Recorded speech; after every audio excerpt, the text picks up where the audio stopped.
주께서 사랑하는 우리 교회가 이런 교회 되게 하소서. 이게 뭡니까? 자, 하나님께서 어떻게 소명을 이루어 가시는가? 자, 저를 보세요. 오늘 설교를 잘 들으셔야 돼요. 조금 막 복잡해지거든요. 계속 연결해서 하다 보니까. 자, 오늘도 지난주 말씀처럼 이제 동일한 말씀을 선포하면서 좀 더 진도를 나가는데, 자, 첫 번째, 우리는 소명의식을 확실히 갖고 있어야 됩니다. 바울의 소명의식. 자, 바울의 소명의식의 목적이 지난주 세 가지였죠. 그게 뭐였습니까? 첫 번째, 누구를 위해서 하나님이 바울을 불렀습니까? 택하신 자들의 믿음을 위해서. 두 번째는 경건, 지식의 말씀을 통하여 예수님 하나님을 닮게 만들려고. 세 번째는 어떤 소망을 가져요? 이 세 가지 목적을 위하여서 사도 바울을 불렀는데, 이 세 가지 목적을 위하여서 사실 이 세 가지는 다 연결되어 있습니다. 바울만 부른 것이 아니고 누구도 불렀어요? 나도. 이 소명의식을 확실히 가져야 됩니다. 여기에 대해서 제가 오늘 한 번 더 말씀을 선포합니다. 두 번째는, 그러면 이 소명의 목적은 이 세 가지인데, 그러면 이 소명을 이루어 가기 위해서, 여러분, 소명과 사명이 구별됩니까? 자, 소명이 뭐냐면, 소명은 하나님의 부르심이 소명입니다. 하나님의 부르심. 사명은 뭐냐면은, 하나님이 불렀을 때 그냥 부른 게 아니죠. 목적을 위해서 불렀죠. 그 목적이 뭐예요? 사명. 그만 세 가지 했잖아요. 이게 우리의 사명이에요. 자, 그러면은 오늘은 요 세 가지를 한 번 더 선포하고 나서 그 다음에 요 사명을 이루기 위해서 또 세 가지를 제가 말씀드립니다. 그러니까 하나님께서 사명을 감당하기 위해서 그럼 어떻게 하면은 하나님이 도대체 어떤 방법으로 우리의 사명을 감당하게 하실까?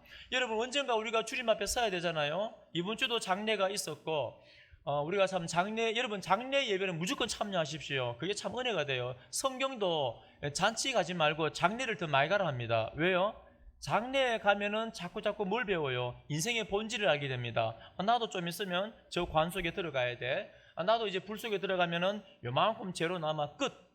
나는 먼지로 만들었는데 먼지로 끝나는 거잖아요. 자, 그러면 우리 인생의 본질이 뭔가를 알게 되는 겁니다. 장례에 자주 가시면 좋아요. 자, 그러면 이 짧은 인생에 언제 우리가 숨을 거두고 주님 앞에 설지 모르겠지만 곧 써야 됩니다. 시간이 짧잖아요. 70년, 80년, 60년 이미 살아보신 분도 시간이 길면 혹시 목사님 저런 시간이 너무 길어요. 너무 길어서 이런 분 계십니까?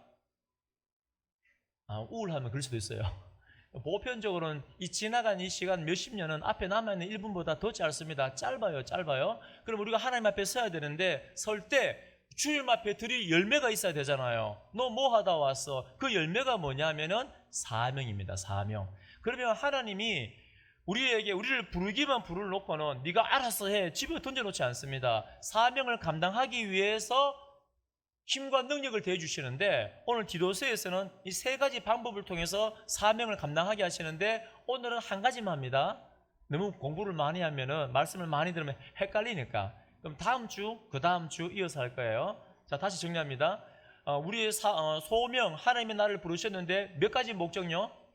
세 가지 목적. 그러면 이 목적을 위해서 세 가지 방법을 통하여서 사명을 감당하게 하시는데, 오늘은 몇 가지요? 한 가지. 오케이. 됐습니다. 그리고 말씀을 보겠습니다. 자, 초대교회에 지난주 말씀드린 것처럼 바울은 참 매맞고 헐벗고 추위에 떨고 배가 파손당하고 이 동족들로부터 목숨이 위태로운 그 위협도 당하고 막 온갖 참 힘든 일이 많았잖아요.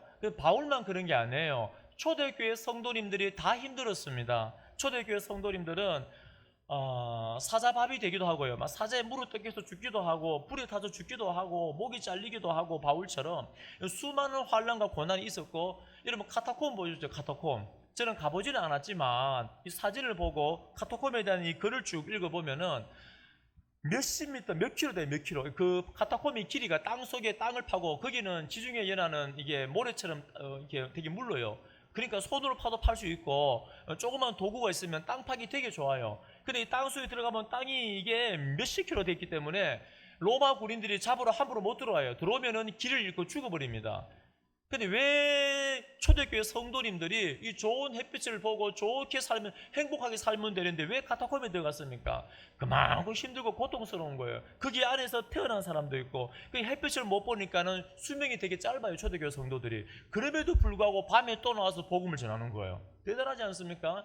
그렇게 힘든 삶을 살았는데, 그렇게 힘든 삶을 살았지만은 흔들리지 않고 견고하게 서서 사명을 감당하고 열매를 준비하여서 하나님 앞에 멋있게 당당하게 선 거예요. 어떻게 그럴 수 있었는가? 어떻게 그럴 수 있었는가? 어떻게 흔들리지 않는 신앙을 가질 수 있었는가? 뭐 때문에 그렇습니까? 확고한 소명의식이 있었기 때문에 흔들리지 않은 거예요. 죄송합니다. 저는 우리 성도님들 바라보면, 저를 봐도 뭐 비슷해요. 성도님들 바라보면은 갈대 같아. 아주 연한 갈대 같아요. 아주 미세한 바람이 불어도 흔들흔들 어느 손바닥이 바뀌듯이 마음도 요 갔다가 저 갔다가 흔들흔들 잠수 탔다가 올라왔다가, 이 당체 제가 볼 때는 이런 언제 사명 감당하나, 사명이 뭔지는 아나, 막 이런 마음이 들 만큼 우리 성도님 바라보면은 이렇게 올라갔다가 내려갔다가, 어떤 분은 내려는 갔는데 안 올라와요. 안 올라와요. 기도하고 있습니다. 언제쯤 올라오겠노? 올라온 게 뭐예요? 사명 감당하는 게 올라오는 거예요. 근데 푹 내려가갖고는 제가 오기 전부터 내려가는데 아직까지 안 올라온 분도 계시고, 무서워서 못 올라온 분도 계시고, 여튼간에 그럼 우리가 어떻게 초대교회 성도님들처럼 흔들리지 않고 견고하게 서서 사명을 감당하고 내 사랑하는 주님께 열매를 준비해서 하나님 앞에 드릴 수가 있는가? 바로 소명의식이 있을 때 우리는 흔들리지 않아요. 누가 뭐라 해도, 아무리 공격해도, 아무리 힘든 일이 있어도, 저도 이렇게 목회자니까는 성도님들 마음을 생각하면 참 아플 때가 많아요. 요즘에 우리 어르신들 몸이 아프신 분들 많잖아요. 참 이렇게 연세 드신 분들 많으니까. 그러면 몸이 아프거나 힘들거나 하면 이게 잠깐 아픈 게 아니고 길게 아프면 어떤 마음이 드냐면은, 야, 하나님이 나를 싫어하시는가? 하나님이 나를 안 사랑하는가? 이 경제적으로도 잠깐 힘든 게 아니라 긴 시간 동안 경제적으로 너무 궁핍하면 어떤 마음이 드냐면은, 야, 하나님이 나를 버리셨는가? 내게 진노하시는가? 이 환경이 너무 힘들고 인간관계가 힘들고 막 복잡해지고 막 머리가 찌근찌근 아프고 이러면은 막 버림받은 느낌이 들고 하나님이 안 사랑하는가 하고 막 그런 마음이 든단 말이에요. 그런데 사람이기 때문에 누구나 그런 마음이 들지만, 제가 자주 말씀드리지만은 3초면 충분합니다. 그런 부정적인 감정들은. 그 다음에 어떤 생각이 들어요? 나의 나 된 것은 하나님의 은혜인 줄로 믿으시기 바랍니다. 우리는 마땅히 지옥에 떨어져야 될 백성인데 하나님께서 나를 사랑하여 주시고 하나님의 자녀로 만들어 놓으시고 이 땅 가운데 사명을 감당하시고 여기까지 서 있는 것은 하나님이 나를 붙드시고 하나님이 나를 선택하시고 나를 인도하셨기 때문에. 하나님이 예레미야에게 뭐라 말합니까? 하나님 예레미야 모든 선지서에 보면은 이 소명에 관한 장이 상세하게 기록되어 있습니다. 예레미야 1장 전체가 소명장이잖아요. 여러분 자세히 묵상해 보십시오. 지난주부터 이제 예레미야 묵상하잖아요. 자세하게 기록되어 있는데, 그러니까 모든 우리 성경에 보면은 이 선지자를 부를 때 이 소명에 관하여, 여러분 출애굽기 3장에는 모세의 소명장이잖아요. 아멘, 가겠습니다. 이런 사람이 있었습니까? 없어요. 그 소명에 대해서 아주 상세하게. 이사야 6장 보십시오. 그런데 소명에 보면은, 소명장을 보면은 예레미야도 보면은 하는데 하나님이 언제 예레미야를 알았습니까? 엄마의 뱃속에 있을 때부터요? 아니요. 모태에 짓기 전부터, 다시 말해 엄마 아빠가 결혼하기 전부터, 네가 이 세상에 육체가 존재하기 전부터 하나님 어떻게 해요? 우리 여러분들 알았어요? 몰랐어요? 알죠? 여러분을 선택했습니까? 선택하지 않았습니까? 선택을 하신 거예요. 그거를 아는 게 인생입니다. 인생이 뭐냐 하면은, 이 젊은 제가 감히 말씀드리는 거는, 저는 목회자고 성경을 통하여 말씀드립니다. 인생이 뭐냐 하면은 내가 누군지를 아는 거예요. 이 세상의 철학자나 모든 종교인들은 인생이 뭔지 몰라요. 도대체 인생이 뭔지, 어디 왔다 어디 갔다 아무도 모릅니다. 그래서 성경은 뭐라고 말합니까? 인생이 뭐냐 하면은 하나님이 창조하신 겁니다. 하나님이 선택하신 거예요. 때가 되어서 부르신 거예요. 그거를 아는 게, 그러니까 하나님이 나를 부르시는 걸 아는 게 인생입니다. 요거를 알면은 인생이 행복해요. 안 흔들거린다니까요. 지금 내가 예수님을 믿고 있는 것도, 만약에 내가 믿어, 내가 열심히 봉사해. 제가 자주 말씀드리잖아요. 이 복음을 모르고 열심히 봉사하는 거, 그거 무서운 사람이에요. 복음을 모르는데 열심히 기도하면은 아주 곤란한 일이 일어난다니까요. 이 말씀을 풍성하게 제대로 알아서 하나님이 나를 부르시는 이 소명 가운데 확고히 섰을 때 우리 인생은 그때부터 참된 인생이 그때부터 시작이 되어지는 겁니다. 그러니까 하나님의 부르심을 할 때 나는 흔들리지 않는다니까요. 초대교회 성도들이 그렇게 힘들었지만은, 그렇게 고통을 받고 핍박을 받았지만은 사명을 완수하고 열매를 준비할 수 있었던 이유가 뭐냐면은 나의 나 된 것은 하나님의 은혜다. 내가 믿은 게 아니야. 내가 믿었으면 언제든지 내 기분에 따라서 흔들립니다. 내가 믿은 게 아니라 하나님이 나를 선택하셨고, 하나님의 성령의 감동은 나를 보게 하셨고, 하나님의 말씀을 믿게 하셨고, 하나님이 나를 인도하시고 선택을 하신 거예요. 그러니까 내 믿음은 흔들립니까? 안 흔들립니까? 만약에 제가 고령제일교회 목회자, 아이고 내가 하고 싶어 왔어, 내가 욕심이 나서 왔어, 그러면 어떻습니까? 100번은 그만뒀습니다. 벌써. 그냥 하나님께서 나를 선택하셨기 때문에 어떻습니까? 거기에 대해서 저는 손톱만큼도 움직임이 없어요. 마찬가지입니다. 제가 제자 훈련하는 것도 만약에 제가 하고 싶어서 제자 훈련을 해야 된다, 양육을 해야 된다, 그럼 제가 할까요 말까요? 안 합니다. 뭐 하려고 합니까? 제가 설교만 해도 바쁜데 뭐 하려고 제자 훈련하고 힘들게 합니까? 제가 뭐 하려고 여러분들 괴롭히겠습니까? 거룩한 괴롭힘을 해야 돼.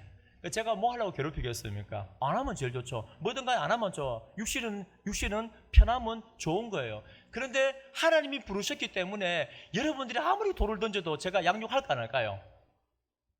해요. 한번 돌 던져보세요. 합니다. 제가 전도하겠습니까? 안 하겠습니까? 합니다. 제가 말씀 가르치겠습니까? 안 가르치겠습니까? 아무리 돌을 던지고 칼을 던져도 저는 합니다. 왜요? 왜 안 흔들거립니까?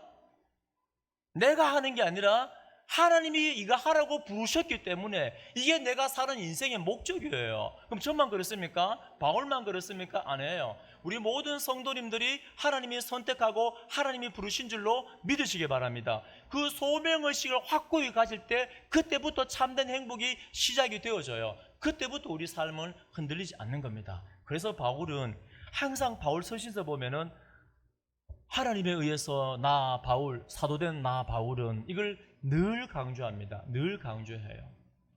예레미야나 많은 선지자들에게, 야 예레미야야, 네가 믿은 거 아니야? 네가 태어나기 전에, 네가 엄마 뱃속에 있기 전에 나 이미 너 알았거든. 내가 이미 너를 선택했어.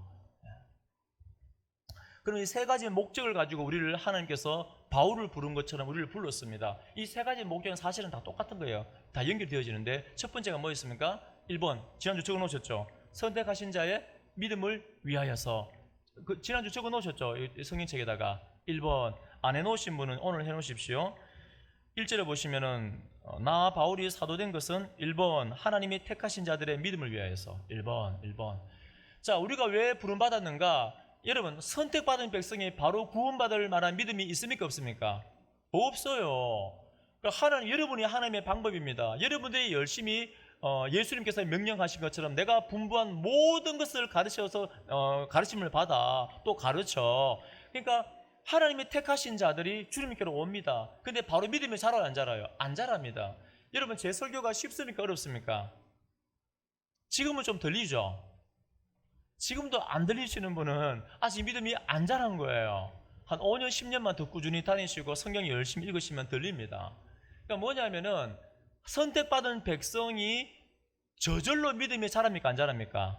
안 자란다니까요. 여러분, 교회 나왔어요. 자, 선택받았습니다. 마음에 감동이 있어요. 왠지 말씀을 들으니까 눈물이 나요. 야, 내가 열심히 교회 다녀야겠다. 막 다른 사람이 전도하는데 다른 사람들 막 비웃고 있는데 나는 왠지 그 말씀이 마음속에 계속 기억이 되고 찜찜해요. 교회 안 가면 안 되겠어요. 그래서 교회 왔단 말입니다. 자, 그렇게 해서 신앙생활 하는데 여러분, 신앙이 교회 다니니까 저절로 자랍니까? 안 자랍니까?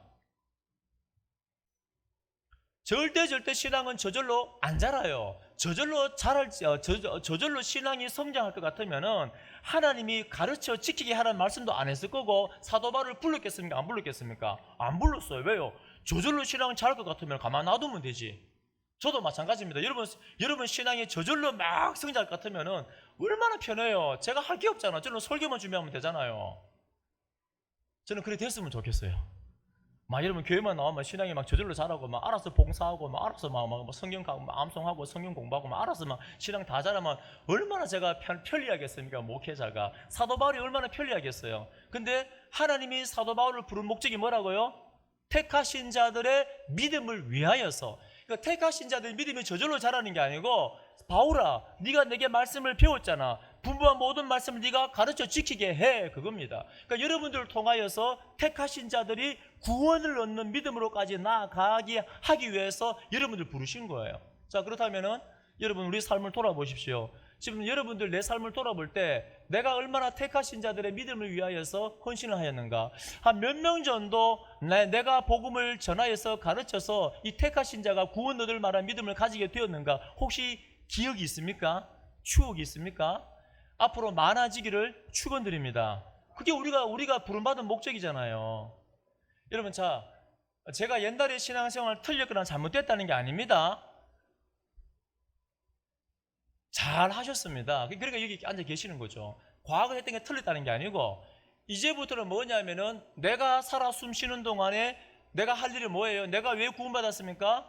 이 복음의 말씀을 바로 사람 택함받은 백성들에게, 택함받은 내 아들 내 자녀들에게, 택함받은 손주들에게 이 복음의 말씀을 가르쳐서 구원에 이를 만한 믿음을 가지게 만들기 위하여서 내가 먼저 구원받은 거라니까요. 이거를 잊으시면, 이거를 모르면 어떻게 됩니까? 우리의 삶이 흔들려요. 교회에 다니고 있는데 조금만 바람 불어도 흔들 갈 때가 되게 시계추가 되는 거예요. 그 두 번째 목적이 뭡니까? 2번, 경건함에 속한 진리의 지식을 위했지. 경건이 뭐라 했습니까? 경건이 하나님을 닮는 거. 제가 우리 일부 예배 때도 제가 깜짝 놀랐습니다. 우리 성도님들 얼마나 말씀을 잘 듣는지 참 감사해 행복합니다. 이 말씀을 선포하는 자로서 말씀을 잘 듣는다는 게 너무 행복해요. 하나님이 너무 기뻐하십니다. 자, 경건이 뭐냐면 하나님을 닮는 게 경건이에요. 그럼 여기 보시면은 진리의 지식이 뭡니까? 지난주 적었죠. 옆에다 적어 놓으십시오. 지식 옆에다가 말씀, 진리의 지식 옆에다가 말씀. 지금 설교 드릴 때는 다 아는데 집에 가서 혼자 보면은 또 헷갈려서 또 모른단 말입니다. 적어 놓으십시오. 자, 두 번째 우리가 바울이 부름받은 목적이 뭐냐면은 진리의 말씀을 통하여서 누구를 닮게 만들어요? 하나님을 닮게 만드는 겁니다. 자, 옆에 사람 보십시오. 지난주도 봤는데 옆에 있는 분들, 뒤에 있는 분들 얼굴을 한번 보십시오. 누굴 닮았는가? 시작. 하나님 닮았습니까? 하나님의 형상이 있어요, 없어요? 몰라요? 자, 아들은 아버지를 닮게 되어 있습니다. 여러분 자녀 보면은 흐뭇하시죠? 화납니까? 요즘 보면 우리 어른들 보면 뭐가 행복이냐면 핸드폰 꺼내가 손주 보는 게 행복이에요. 손주 보는 게. 목사님 보세요. 막 뛰어오는 거 한번 보세요. 우리 전사님도 목사님 얘가 이거 하고 있어요. 이 손주 보는 게 너무너무 기쁜 것 같아요. 근데 여러분 손주 보면 왜 좋아요? 누구 손주니까? 여러분 옆에 손주 보고 그렇게 기뻐요? 옆에 손주 별로 안 기쁘잖아요. 이쁘긴 하지만 내 손주니까, 내 닮았으니까. 그러니까 우리 모든 후손들은, 자녀들은 아버지를 닮아요. 그거 당연한 겁니다. 그러니까 부모들이 좋아하는 거, 사랑하는 거예요. 내 자녀를 위해서 열심히 일하고 땀 흘리고 내 자녀 잘 되게 하려고 돈 버는 거고 내 시간을 드리는 거예요. 사랑하니까, 닮았으니까. 영적인 부분도 마찬가지입니다. 영적인 부분도 우리가 하나님의 자녀, 우리 하나님을 이제 뭐라 부릅니까? 아빠, 아버지라 부르잖아요. 예수님의 피를 통하여서. 그럼 우리는 누굴 닮아가야 돼요? 경건. 하나님을 닮아가야 돼요. 뭘 통하여서? 진리의 말씀을 통하여서. 아멘. 그러니까 진리의 말씀을 통하여서 우리는 누굴 닮아가야 되냐면은 하나님을 닮아가야 됩니다. 그럼 목사님, 질문이 있는데, 하나님의 말씀으로 우리가 자꾸 닮는다 그러고 하나님의 말씀으로 성장한다 그러는데 도대체 하나님의 말씀이 어떻게 작용합니까? 자, 하나님의 말씀이 우리의 심령 가운데 들어오면 어떻게 작용하길래 하나님의 말씀이 구원에 이르는 믿음을 가지게 만들고 하나님을 닮게 만드는가? 두 가지 크게 작용합니다. 자, 하나님의 말씀을 읽고 공부하는 사람, 말씀을 연구하는 사람, 말씀을 암송하는 사람. 그래서 거기서 끝나면 안 돼요. 말씀을 직면하는 때가 있어요. 직면. 성령 하나님께서 감동을 주어서 말씀이 내 머리에 머무는 것이 아니고 가슴으로 내려오는 인격적으로 하나님을 만나는 때가 있습니다. 때. 하나님의 때, 카이로스. 자, 그러면은 말씀이 어떻게 직면할 때 어떻게 작용하냐면 크게 두 가지입니다. 첫 번째는 뭐냐면은 예레미야 1장 10절 제가 읽어드립니다. 하나님께서 예레미야에게 야, 내가 말씀 줄게. 이 말씀 갖고 백성들 살려 하거든요. 자, 어떻게 말씀이 작용하냐면 크게 두 가지입니다. 첫 번째는 뭐냐면은 보라, 내가 오늘 너를 여러 나라와 여러 왕국 위에 세워 내가 그것들을 뽑고 파괴하며 파멸하고 넘어뜨리며. 자, 말씀이 우리 속에 들어오면, 말씀이 지금 여러분 교회 가운데 선포가 되어지면, 말씀이 이 세상 가운데 선포가 되어지면 첫 번째 어떤 작용이 일어납니까? 말씀을 안 듣는 사람은 아무 작용이 안 일어나요. 하든지 말든지 그 말씀이 스쳐 지나갑니다. 예레미야 2장에 보면 하나님 뭐라 하신지 아십니까? 하나님께서 이스라엘 백성의 원어에 보면 그래요. 원어에 보면은 양쪽 귀에 대고 소리를 질러 이렇게 말합니다. 하도 말씀, 우리 사투리 하도 말씀을 안 들으니까 하나님께서 예레미야에게 양쪽 귀에 대고 소리를 질러 뭐 이렇게 말하는 거예요. 그러니까 안 듣는 사람은 어쩔 수 없고, 자, 말씀을 인격적으로 만날 때는 어떻게 작용하냐면은 하나님의 말씀이 심령 가운데 들어오면, 하나님의 말씀이 교회 가운데 선포되어지면은 말씀이 뽑고 파괴하고 파멸하고 넘어뜨리는 역할을 해요. 아니 목사님, 말씀은 좋은 거 아닙니까? 좋은 거죠. 뭐냐면은 우리 속에 있는 옛사람을, 옛자를, 고집을, 아집을, 이 쓴뿌리들을 우리가 자라면서 상처로 얼룩져 있는데 우리는 인식하지 못하고 있지만은 그 상처가 우리 속사람을 어른되지 못하게 만들어요. 애 어른으로 만듭니다. 나이는 70, 80이지만은 이 속사람의 영성은 아직까지 애라니까요. 애기예요, 애기. 그 관점으로 안 보면 다들 시험 들어요. 그런데 하나님의 말씀이 들어오면 첫 번째 역할이 뭐냐면은 쓴뿌리로 인하여서 자라지 못하여서 강한 자에 사로잡혀 있는 우리의 심령을, 우리의 옛사람을, 우리의 옛습관을 하나님의 말씀이 부셔버린다는 거예요. 아멘. 이 놀라운 역사가 우리 심령 가운데 일어나기를 축원드립니다. 우리 교회 가운데 반드시 일어나야 돼요. 이거를 안 하면은, 지금 바울은, 여러분 바울 서신서 보면은 제일 많이 나오는 게 뭐냐면 로마서 나오잖아요. 올바른 지식, 올바른 말씀, 다른 복음. 여러분 복음은 복음인데 다른 복음은 뭐예요? 가짜 복음은. 바울은 뭐냐 말하냐면 다른 복음을 전하는 자에게 저주가 있을지어다. 성경에는 하나님의 말씀을 선포할 때 저주도 자주 선포합니다. 사실은 목회자들이 비급해서 그렇지 저주를 선포해야 돼요. 왜요? 미워서 저주를 선포하는 것이 아니라 죽지 말고 살라고, 죽지 말고 살고 회개하고 돌아오라고 저주를 선포해야 되는데 저주를 선포를 안 하는 거예요. 그게 뭐예요? 다른 복음, 다른 복음. 그러니까 바울은 그 당시에 보니까 다른 복음을 선포하고 있어요. 어떤 복음입니까? 책망을 하지 않고 무너뜨리고 뽑고 파멸해서 말씀의 빛 가운데, 야, 너 죄인 맞잖아. 너는 지옥에 떨어져야 될 마땅한 죄인이잖아. 이 죄의 덩어리, 네 모습, 네 본질을 봐. 옛자를 봐. 네 고집을 봐. 네가 교회 다니고 있고 예배를 드리고 있지만 하나님의 말씀을 순종을 안 하고 있는, 끝까지 고집을 붙들고 있는 네 자신을 봐. 그러니까 하나님의 말씀이 우리 속에 들어오면요, 여러분들의 말씀을 직면하게 되면, 말씀 안 들으면 어쩔 수 없고요, 직면하게 되면 그 말씀의 조명 가운데 내 본질, 내 정체가 드러나요. 그래서 그 말씀 앞에 저는 항복을 합니다. 항복! 하나님 도와주세요. 내 모습은 어쩔 수가 없어요. 나는 내 모습을 이걸 고칠 수가 없어요. 이 내 고집을 고칠 수가 없어요. 이러면 고쳐집니까? 내 모습이? 내 자아가 고쳐져요? 내 죄인의 모습이지 죄의 모습을 없앨 수, 거룩하게 만들 수 있습니까? 절대 그럴 수 없는 겁니다. 그러니까 하나님의 말씀이 들어와서 우리의 정체를 드러내서 우리의 옛자를, 옛사람을, 우리의 쓴뿌리를 뽑아내고 파멸하고 넘어뜨리는 겁니다. 여러분, 말씀이 육신을 입고 오신 분이 누구시죠? 예수님이죠. 예수님의 역할이 뭐예요? 베드로전서 2장 7절 기도입니다. 그러므로 믿는 너희에게는 보배이나 믿지 아니하는 자에게는 건축자들이 버린 그 돌이 모퉁이의 머릿돌이 되고, 자, 예수님은 모퉁이 머릿돌입니다. 이 모퉁이의 머릿돌 역할이 뭐냐면은 또한 부딪히는 돌과 걸려 넘어지게 하는 바위가 되었다 하였느니라. 누가요? 예수님이 역할이 뭐라고요? 여러분 잘 가고 있는데 걸려 넘어지게 하는, 실족해 하는 바위가 누구예요? 그게 예수님이에요. 그게 말씀이에요. 왜요? 사실은 잘 가고 있는 게 아니죠. 육신을 따라 가고 있는 거, 육신을 따라 사는 거 걸려 넘어지게 해서 너 잘못 가고 있잖아. 여러분 사랑하는 아들이 예수님 모르고 지옥 가고 있는데 그 걸려 넘어지게 해야 되지. 그걸 파멸해. 그 생각을 잘못된 것을 드러내줘야 되지. 잘하고 있다 놔둘 사람 있겠습니까? 아무도 없죠. 하나님은 여러분을 사랑하기 때문에 어떻게 해요? 걸려 넘어지게 하는 거예요. 복음을 통하여, 말씀을 통하여서 여러분을 넘어뜨리는 거예요. 여러분 우리 속에 옛사람을 파괴하는 겁니다. 이 파멸하는 거예요. 이게 말씀의 역할이에요. 다른 복음은, 가짜 복음은 뭐냐면은 이 중요한 첫 번째 단계를 건너뛰어요. 건너뛰고 나서 바로 뭐가 나와요? 예수 믿으면 복 받아요.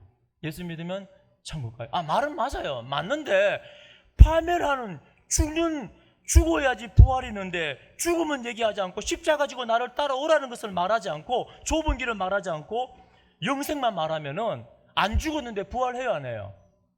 파멸당하지 않았는데 새로 심겨져요, 안 심겨져요? 그 옛자가 천국 가요, 안 가요? 못 가잖아요. 그 바울이 그래서 다른 복음을 전하는 자는 저주를 받을지어다. 저주를 받을지어다. 동일합니다. 저도 저주를 받을지어다. 다른 복음을 전하고 다른 복음을 믿고 다른 복음으로 분열하는 사람은 저주를 받을지어다. 그대로 되어진 거예요. 우리 모든 성도들이 다른 복음이 뭐냐면은 중생, 하나님 앞에 회개, 이 직면해야 되는데 이거를 건너뛰고 이것만 얘기하는 이것만 이게 가짜란 말이에요. 가짜. 복음의 역할이 뭐냐면은 무너뜨리고 사는 거예요. 죽고 부활하는 겁니다. 그래서 우리를 누굴 닮게 만들어요? 이 복음을 끊임없이 알게 될 때, 저는 지금도 마찬가지예요. 이건 중생뿐 아니라 지금도 제가 지난주에 예미야 말씀 묵상하면서 또 로마서 말씀 묵상하면서 지난주에 말씀드렸잖아요. 제가 요즘에 하는 믿음의 싸움이 뭐라고요? 어떻게 선으로 악을 이기는가? 제가 이걸 계속 연구한다니까요. 내 마음속에 부정적인 감정이 들 때가 있어 없어요? 있죠? 화날 때 있어 없어요? 목사도 있습니다. 강실에 있는 게 아니고 목회자도 동일하게 있고 우리 장로님도 화날 때 있죠? 집사님도 있고 다 있어요. 근데 이 부정적인 감정이 들 때 어떻게 해요? 그 부정적인 감정에 우리를 맡기지 아니합니다. 어떻게 합니까? 어떻게 선으로 악을 이길 것인가? 왜요? 왜? 내가 말씀에 직면해보니까는 말씀이 나를 가르치니까는 그 삶을 사는 거예요. 그러니까 끊임없이 회개하고 끊임없이 말씀을 통해 내 연약함이 드러나고 뽑고, 우리 사택에 보면은 이렇게 우리 신홍남 권사님께서 풀을 자주 뽑아주세요. 제가 게을러서 너무 감사하게 생각하고 있습니다. 우리 권사님이 자주 오셔서 풀을 뽑아주세요. 근데 제가 지지난주에 기도원에 갔잖아요. 분명히 기도원 가기 전에 풀을 다 뽑으셨어요. 그 주간에 비가 많이 왔습니다. 금요일날 와보니까 풀이 이만큼 자라있어요. 와, 일주일 만에 풀이 이만큼 자랐어요. 제가 처음 우리 고령에 왔을 때는 제가 풀도 좀 풀을 식물을 좋아하니까는 그것도 같은 꽃도 피고 예뻐서 저는 바라봤는데 뽑아야 된다 하더라고요. 근데 일주일 만에 이만큼 자란 거예요. 뽑는 거예요. 여러분, 잔디가 쫙 깔려있잖아요. 그러면 그 사이에 뭐가 납니까? 잡초 납니까? 안 납니까? 나죠. 저는 옛날에 그 잔디는 씨만 뿌리면 저절로 나고 그 안에 잡초는 절대 안 나고 항상 예쁜 줄 알았어요. 제가 우리 여기 와보니까는 깨달았습니다. 이거 보통 일이 아니네. 잡초를 부지런해야지 이걸 할 수 있구나. 제가 깨달았어요. 마찬가지입니다. 우리 영도 하나님의 말씀이 들어오면은 우리 속에 뭐가 보여요? 잡초가 난 게 보인다니까요. 뽑아야 안 뽑아야? 파멸해야 안 해요. 여러분, 잡초 놔두면 안 되잖아요. 뽑아서 죽여야 되는 거예요. 그 역할이 누가 한다고요? 하나님의 말씀이. 하나님의 말씀이. 그래서 그 말씀을 우리가 계속해서 말씀 앞에 직면하고 나를 세울 때는 뽑고 예수님 닮아가고 그래서 성화하는 거예요. 경건에 이르게 되는 겁니다. 국가의 그게 부흥이에요. 그게 국가의 부흥도 마찬가지입니다. 하박국서 보면은 제가 3장 2절 읽어드립니다. 여호와여, 내가 주께 대한 소문을 듣고 놀랐나이다. 여호와여, 주는 주의 일을 이 수년 내에 부흥하게 하옵소서. 제가 정말 좋아하는 구절이거든요. 제가 이거 신학교 다닐 때도 그렇고 이 부흥이라는 단어가 여기밖에 없어요.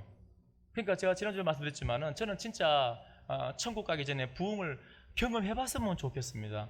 저는 그거는 보고 죽고 싶어요. 왜냐하면 우리 세대는 부흥을 경험하지 30년, 40년 전부터 계속 우리 교회는 내리막길 가고 있잖아요. 과거에 북만 쳐도 사람들이 몰려오는 그런 시대는 저는 본 적이 없습니다. 50대는 못 봤죠? 지금 60대 분은 보셨죠? 북만 치면 사람들이 몰려오는. 저는 죽기 전에 꼭 한번 부흥을 봤으면 좋겠어요.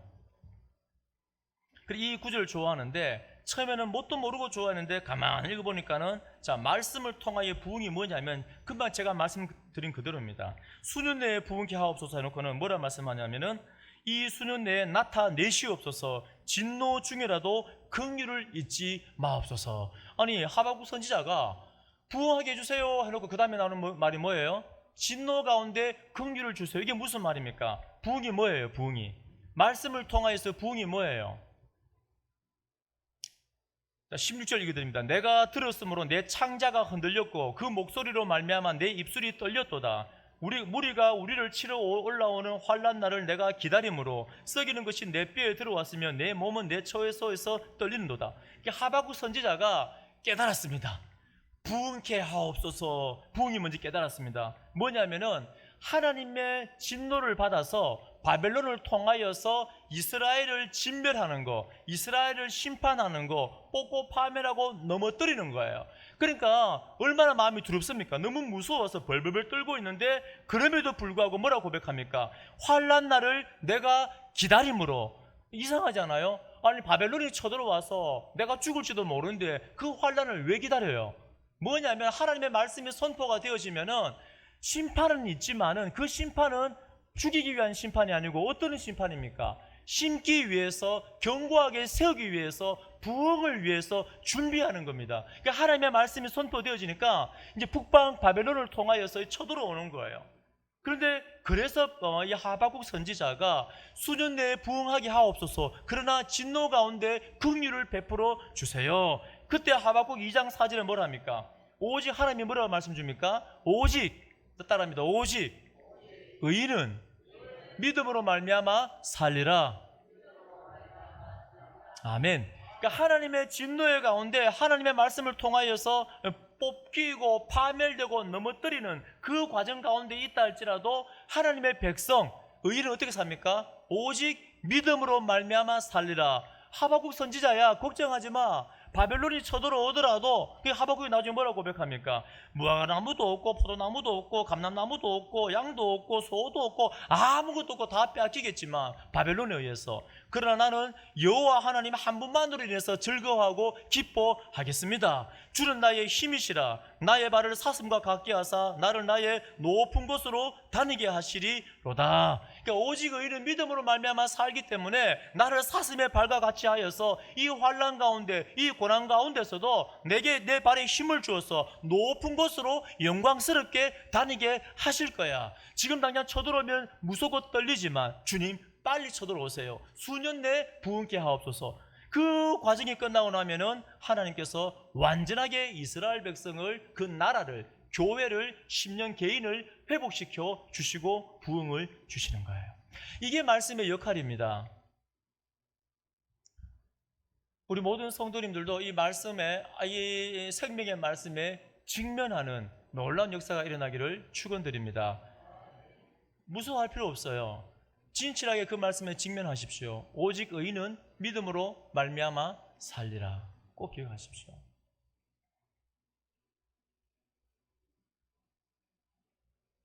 이런 부흥을 원하십니까?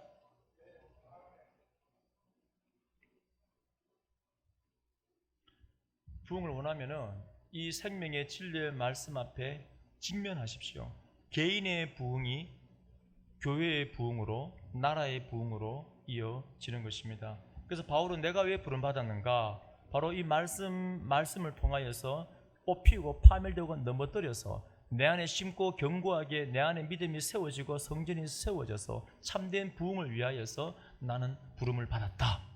여러분들 기억하십시오. 내가 왜 구원받았는가? 바로 이 사역을 위하여서 말씀을 가르쳐서 옛사람을 파멸시키고, 보이지 않습니까? 옛사람이, 상대방에 있는 옛사람이 썬뿌리가 보이지 않아요? 제 안에 있는 썬뿌리가 보이지 않습니까? 말씀의 그 빛 가운데 들어가면은 내 안에 있는 썬뿌리가 다 보이잖아요. 그래서 말씀을 통하여서 그걸 부시는 겁니다. 파멸하는 거예요. 옛자를 죽이는 거예요. 로마서 8장 말씀처럼 오라 나는 공고한 사람이로다. 그 고백이 나오기까지 잡초가 나면 또 뽑고, 잡초가 나면 또 뽑고, 뽑아요. 파멸시켜요. 그래서 말씀을 통하여서 우리는 심겨지고 세워지고 견고하게 성장해 나가는 겁니다. 그것 때문에 부름받은 줄로 믿으시기 바랍니다. 그 사역이 이제 우리 교회에서 해야 될 일이고 우리 성도님들이 해야 될 일입니다. 세 번째 목적이 뭐였습니까? 영생의 소망을 위해서 부름받았다. 천국을 위하여서. 여러분, 우리가 성도님들이 소명의식 때문에 경고했었고, 또 하나는 항상 기뻐해라. 주께서 우리에게 명령하신 게 뭐냐면, 아무리 힘들고 어렵지만은 천국이 있지 않느냐. 영원한 삶. 이 땅에 아무리 오래 살아도 100년입니다. 100년.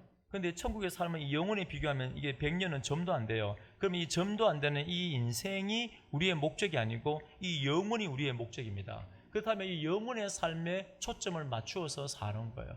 이 영생의 소망을 우리가 가지기 위하여서, 복음을 전하기 위하여서 나는 부름을 받았다.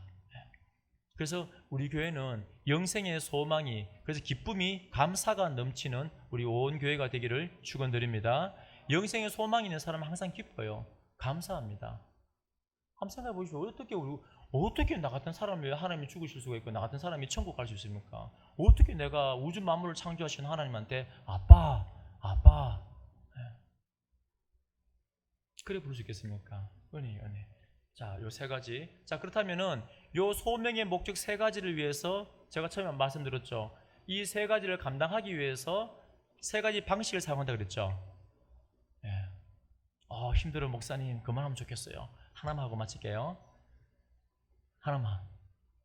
뭘 통해서 하나님께서 이 소명의 목적을 달성해 가는가? 하나만 할게요.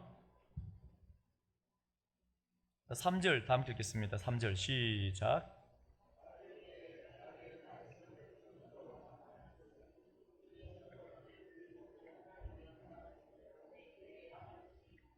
아멘. 전도 동그라미 치십시오. 전도로 자기 때 카이로스. 자, 그러면 하나님께서 이 소명의 세 가지 목적을 바울이 얘기했는데, 이 목적을 어떻게 이루어 가냐면은 첫 번째가 뭐냐면 전도를 통하여서 이 소명을 이루어 갑니다. 사명을 완수하는 거예요. 자, 말씀으로 양육하고 말씀으로 키우고 하나님 닮게 만들고 다 좋아요. 다 좋은데 뭘 통하여서 이루어집니까? 바로 전도를 통하여서. 자, 그러면 이 전도가 뭐냐면, 우리가 3월 달에도 전도를 하였고 우리 행사했잖아요. 프로그램이 아닌 본질입니다. 이제 가을에 한 번 더 할 겁니다. 그래서 전도의 습관을 세우는데 이게 우리의 목적이기 때문에, 이걸 통해 사명을 완수하기 때문에, 자, 이 전도란 단어가 뭐냐면 캐리그마입니다. 캐리그마. 우리 보통 성경을 가르치다 할 때는 이 디다케라고 그래요. 디다케. 이제 요 헬라어는 많이 들어보셨을 건데 뭐 잊어버려도 괜찮아요. 근데 디다케는 뭐냐면 하나님의 말씀을 이렇게 이제 가르치는 거예요. 성경 공부하는 거. 근데 이 캐리그마는 뭐냐면은 공적으로 여러 사람들 앞에서 하나님의 말씀을 선포하는 겁니다. 이게 뭐예요? 이게 전도예요. 하나님을 자랑하는 겁니다. 이게 전도예요. 그러면 하나님께서 어떻게 우리의 소명을 완수해 가냐면은 바로 여러 사람들 앞에서 이 캐리그마, 복음 선포를 통하여. 캐리그마가 뭐냐면 복음의 내용이 캐리그마고, 그 다음에 그 복음의 내용을 여러 사람 앞에서 선포하는 게 캐리그마 전도예요. 우리의 모든 성도님의 삶 가운데 이 캐리그마가, 전도가 회복되기를 축원드립니다. 왜요? 이 전도를 통하여서 이 소명이 완수되기 때문에. 다른 방법, 세 가지 방법을 통해서 우리의 소명이 사명이 완성되는데, 첫 번째가 뭐냐면 전도 캐리그마를 통하여서. 그 당시에 많은 사람들이 이게 캐리그마가, 복음 선포가 힘들었겠습니까? 안 힘들었겠습니까? 많이 힘들었습니다. 예수 믿는 것도 숨기고, 이게 물고기 모양으로 나 예수 믿어. 물고기가 이제 나는 예수 그리스도 하나님의 아들입니다. 그 앞에 약자잖아요. 물고기 탁 그려놓으면 물고기네, 나도 물고기, 할렐루야, 이러고 가는 거예요. 그만큼 전도하는 게, 많은 사람들 앞에서 공적으로 예수 그리스도를 전도하는 것은 굉장히 위험하고 힘든 일입니다. 게다가 이 복음 전하는 것은, 자, 고린도전서 1장 21절에 보면은 하나님의 지혜에 있어서는 이 세상이 자기 지혜로 하나님을 알지 못하므로, 그러니까 우리 지혜로는 내 생각에는 아무리 생각해 보십시오. 내 생각으로는 몇백 번 죽었다 깨어나도 하나님을 몰라요. 그럼 하나님이 어떻게 드러나냐면은 하나님께서 전도에 미련한 것으로, 캐리그마, 말씀 선포에 미련하는 것으로 믿는 자들을 구원하시기를 기뻐하셨도다. 그러니까 하나님께서 어떤 방법을 쓰냐면은, 세상의 관점으로 바라보면 전도가 똑똑한 방법이에요, 미련한 방법이에요? 미련합니다. 왜요? 그 당시에 유대인들에게는 이 십자가가 굉장히 이게 혐오스러운 겁니다. 여러분 십자가는 모양이 중요한 게 아니라고 그랬죠. 지금도 사실은 이 고고학자들이 예수님이 달린 십자가가 X자인지 T자인지 뭐 플러스 더하기인지 어떤 모양인지 정확하게 몰라요. 천국 가봐야 합니다. 그냥 그건 십자가 말을 하는데, 그러면 모양이 중요한 게 아니고 뭐가 중요해요? 십자가는 뭐가 중요합니까? 재료가 중요해요. 재료, 재질. 재질이 뭐예요? 나무예요, 나무. 왜 재질이 중요합니까? 나무에 달린 자마다 하나님께 저주를 받은 겁니다. 그러니까 그 히브리 사고에는 저주를 받은 자, 하나님의 저주를 받은 자는 나무에 달아버려요. 그러면 여수아 시대했다고 여러분 성경 읽어보시면은 이 적군들을 싸워서 적군들을 죽이고 나서 어떻게 합니까? 나무에다가 적군을 달아버려요. 왜요? 하나님의 저주를 받았다. 이 가나안 땅의 이 족속들은 우상 숭배하고 음란하고 죄를 지음을 통하여서 하나님 앞에 심판받은 거잖아요. 자, 그런데 나무에 달려 죽은 사람을 우리의 메시아라고 말하니까 유대인들이 볼 때 어떻게 해요? 굉장히 어리석고 이해가 안 되는 겁니다. 어떻게 하나님의 저주를 받은 사람이 우리의 메시아가 될 수 있는가? 이 저주받은 건 맞거든요. 내가 받아야 될 저주를 하나님의 아들이 직접 오팔을 벌려 받으신 거예요. 그분이 우리의 죄가 되고 우리의 저주가 되어서 온몸으로 받으신 거예요. 근데 유대인들이 이해가 안 되는 겁니다. 아니, 나무에 달린 사람은 하나님의 저주를 받았는데 어떻게 하나님의 저주를 받은 사람이 우리의 메시아가 될 수 있는가? 야, 웃기지 마. 이 부끄러운 거예요. 로마 군인들에게는 이게 이단입니다. 이단. 그 당시에는 이단이. 그러니까 예수 믿는 사람들 잡아 죽이는 거예요. 그리고 헬라인들이나 이방인들은 또 어떻게 봅니까? 헬라 철학을 얼마나 고상합니까? 여러분, 불교도 사실은 철학이잖아요. 종교적인 색채는 그냥 후대에 넣었기 때문에 불교의 종교적인 모습을 보면은 너무 엉성하잖아요. 뭐 지옥이 7단계 있고 제일 마지막에 무간도가 뭐 고통이 없는 사이가 무간도기 막 보면은 조잡해요. 왜 그러냐면 불교는 종교가 아니고 철학이기 때문에 철학적인 면을 보면 멋있어요. 서양인들이 지금 불교에 심취한 이유가 뭐냐면 종교로서 심취한 게 아니고 이 철학으로 얼마나 멋있어요. 물은 무리고 사는 산이로다. 와, 얼마나 멋있잖아요. 제가 탁 써서 여러분들 물은 무리고 사는 산이로다. 하면 여러분들 막 한참 생각할 거예요. 무슨 말씀이지? 막 멋있잖아요. 그러니까 철학이 철학. 그러니까 그런 철학의 관점에 바라볼 때 예수 그리스도의 십자가는 너무너무 원시적인 거예요. 미련한 것처럼 보이는 겁니다. 또 이방인들은 여러분 구원받으려면 어떻게 돼요? 종교는 사람이 만든 겁니다. 복음 말고 종교는. 그러니까 모든 종교는 구원을 어떻게 받아요? 다 틀렸는데 내가 열심히 왜냐하면 이 천국은 가기 너무 힘든 거라는 것도 안 믿는 사람도 알아요. 근데 제대로 모르죠. 힘든 정도가 아니고 불가능한 겁니다. 근데 이 세상의 사람들은 종교를 만들어 놓고 뭐 하냐면 이 천국 가려면 천당 가려면 열심히 노력해야 돼. 열심히 노력해야 돼. 근데 이 복음은 보니까 뭐래요? 네가 아무리 노력해봐야 되나? 믿음으로 간다. 지금도 여러분들 이렇게 복음 전해보면은 목사님 천국 그렇게 쉽게 가는 게 어디 있어요? 안 믿겨지는 거예요. 그 제가 그러죠. 그러면 선생님 행위로 갈 수 있겠습니까? 가만히 생각해보면 안 되네요. 믿음으로 가는 거예요. 그러니까 이방인이 보거나 헬라인이 보거나 유대인이 볼 때는 이 굉장히 미련해 보입니다. 그런데 하나님은 좀 세련된 방식, 고상한 철학의 방식, 뭐 이런 방식으로 복음을 전하면 좋겠는데 어떤 방법을 써요? 세상에 미련한 전도의 방식을 통하여 이 캐리그마를 통하여서 복음을 전하기를 원하시는 거예요. 근데 신기한 거는요, 미련해 보이지만 복음을 선포할 때 예수 믿으세요. 예수님이 우리의 십자가 죽으시고 부활하시고 우리의 생명이 되십니다. 이 복음을 선포할 때 하나님의 선택한 백성은 반응을 해요. 때가 되면은 하나님의 선택한 백성은 그 말씀이 들려요. 마음에 거룩한 근심이 생깁니다. 죽게 나온 거예요. 예수님께서 이 땅에 오신 목적이 뭡니까? 마가복음 1장 38절에 이르시되 우리가 다른 가까운 마을들로 가자. 거기서도 전도하리니 내가 이를 위하여 왔노라 하시고, 예수님께서 이 땅에 오신 목적이 뭐라고요? 전도하시려고.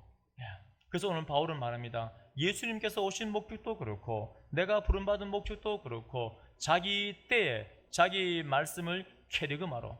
많은 사람들은 이게 힘드니까 어떻게 해요? 자기 합리화하는 거예요. 복음을 전하려니까 부끄럽기도 하고 입도 안 떨어지고. 사실은 그게 아닌데, 다음 주에 말씀드리겠지만 복음을 전하면 누가 힘을 줘요? 성령 하나님이 힘을 주십니다. 바울은 그 힘을 통해서 복음을 전한 거예요. 내가 어떤 말을 전할까 고민할 필요 없어요. 하나님을 의지할 때는 하나님께 우리 입술에 말씀을 주십니다. 능력을 주시는 거예요. 제가 하루는 복음을 전하는데 제가 복음을 전하면서 제가 깜짝 놀랍니다. 와, 내가 어떻게 이런 말을 했지? 그러니까 복음을 캐리그마, 복음을 전하는 삶을 통하여 사명을 감당하는데 이것이 어려우니까는 합리화하는 거예요. 그래서 뭘 합니까? 목사님, 복음은 입으로 전하는 게 아니라 삶으로 전하는 거. 우리 청년들 그런 말 자주 하거든요. 우리 교회 청년 말고 제가 과거에 청년들 훈련 많이 시키면은 꼭 믿음 있는 척하는 이놈들 보면은 목사님, 복음은 삶으로 전하는 겁니다. 네가 어떻게 사는데? 삶으로는 당연히 전해지죠. 말씀의 통치를 받게 되면은 우리의 표정을 통하여 항상 기쁨과 감사가 넘치는 말씀의 통치를 받는 우리 삶을 통하여서 악을 선으로 이기는 모습을 통하여서 삶으로 전해지는 것은 이 그리스도의 전도제가 된 건 당연한 겁니다. 그건 당연한 거고. 근데 우리 삶 가운데 뭐가 있어야 돼요? 캐리그마, 선포되어지는 말씀이 있어야 돼요. 타협하시면 안 돼요. 많은 분들이 타협합니다. 그래서 목사님, 삶으로 전하는데 요즘에 나가서 하는 전도 안 돼요. 성경은 하라 하는데 성경은 미리라는 방법을 통하여서 우리의 사명을 감당한다고 되어 있는 것입니다. 그래서 우리 모든 성도님들 천국 가는 그날까지 우리가 부름받았는데 캐리그마, 말씀의 선포를 통하여서 사명을 감당하고 주님 앞에 드릴 열매를 많이 준비하는 믿음의 사람들 되시기를 축원드립니다.